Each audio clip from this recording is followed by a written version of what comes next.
Assalamu alaikum. Good morning, honorable guests and friends and colleagues. Thank you all for being here today, and especially those who have traveled here from afar. Welcome. I want to extend a very warm welcome to you for the 6th Sulema Jahangir conference on behalf of the organizing committee of AGHS, Legal Aid Cell, and the Asma Jahangir Foundation. As every year, the idea for this conference was to provide a platform for uncensored and often uncomfortable conversations. We have no desire to make this conference partisan or confrontational or to promote one group or the other. Our only intention is to include all stakeholders so we can have meaningful discussions on critical issues that impact human rights in Pakistan as well as South Asia. We believe that every issue can be resolved through fair debate, and people are able to find solutions through collective wisdom. We are committed to making this conference an annual event and to provide a space for these uncensored discussions at a time when such spaces are becoming very, very restricted. The topic for this year's conference is erosion of fundamental rights and resistance across borders. Let us take a moment to reflect upon the crisis around us. We firstly condemn the violent attacks that took place yesterday at the Imam Bargah in Islamabad. We hope that justice will prevail and it will be dealt with a firm hand and with justice rather than revenge. At this time, we are facing two worlds: a world where might is right, where laws only serve the powerful and fail to protect the weak, where a majority are still struggling to make ends meet while complying with the writ of an unfair state and world order. There was also another world, a world that was envisaged by our leaders before us, to whom we owe our existence. A world where international order was built on equality of states, where state institutions respected their constitutions. It is through the constitution that our judges, armed forces, civil servants, and parliamentarians derive their existence. Yet we have seen time and again those same powers seem to be bent upon undermining the very basis of this constitution, and hence their very own existence and the fundamental rights that our constitution guarantees. We in Pakistan continue to face some of the worst challenges to freedom of expression and the rule of law today.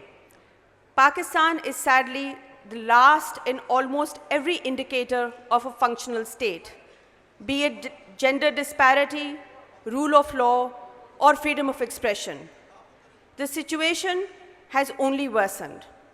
Many lawyers believe that the recent constitutional amendments have severely impacted the independence of our judiciary and due process that is granted to litigants. Journalists are facing punitive laws which are being used with impunity to promote selected narratives. Sadly, after decades of political engineering, our institutions have thoroughly discredited themselves before the people whose rights they have taken an oath to safeguard. My mother, Asma Jahangir, was firmly democratic in her belief and practice.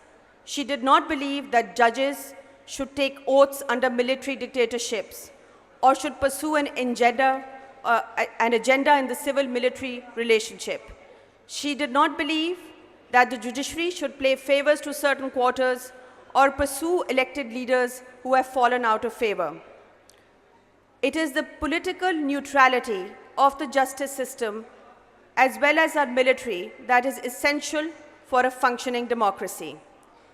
We have seen accusations of corruption against elected leaders based on perceptions rather than evidence. We have seen the judiciary deny basic due process to anyone who dissents, while established powers usurp national resources in the name of national interest. Asma dedicated her life to fight for the rule of law. She would have been the first to call out those who are using punitive laws like PICA to imprison elected politicians, journalists, and lawyers. She would have condemned military trials of civilians. Applying such laws may be the rule of law, but it is not the rule of justice. Justice is not just applying the laws in our statute books. We have seen laws in our statute books like stoning to death or lashing, but these laws are not applied because we understand that this is not justice. Justice is about putting compassion and fairness back in the service of humanity. Asma and many of our colleagues who are amongst us today fought for an independent and fair judiciary. They made sacrifices and risked their personal safety in the lawyers' movement of 2007. Sadly, those hard-fought victories seem to have been bartered away. We welcome honorable members of the lawyers community to this conference. Ultimately and hopefully, we all join this profession because of a desire for justice. Despite many setbacks, we hope to see a bench that is equivocal in upholding the rule of justice without fear or favor.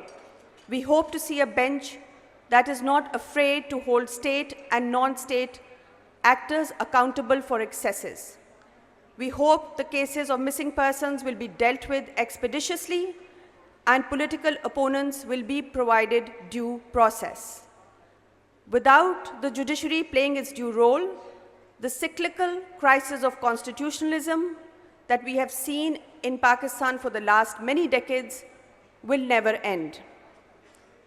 We, the lawyers community in Pakistan, still have hopes from our institutions and from our judiciary. In times of despair, everyone still goes knocking at the doors of the courts for justice. And at times, justice is delivered. Our civil society remains vibrant despite long periods of authoritarianism and hybrid democratic rules. Our politicians have paid a very heavy price in resisting encroachments on democratic rights, some with their lives and others with their freedom.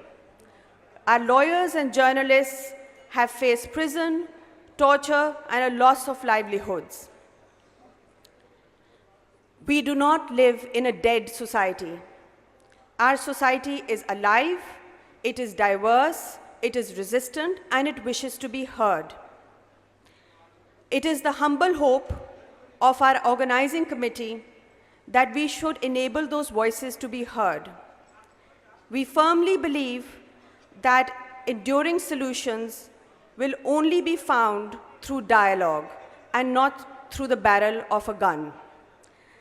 And this is why we have this conference every year. I wish to express a deep appreciation to the Law Minister for bearing with us and several distinguished guests who have generously taken their time to be here today. We are most grateful to you. Thank you.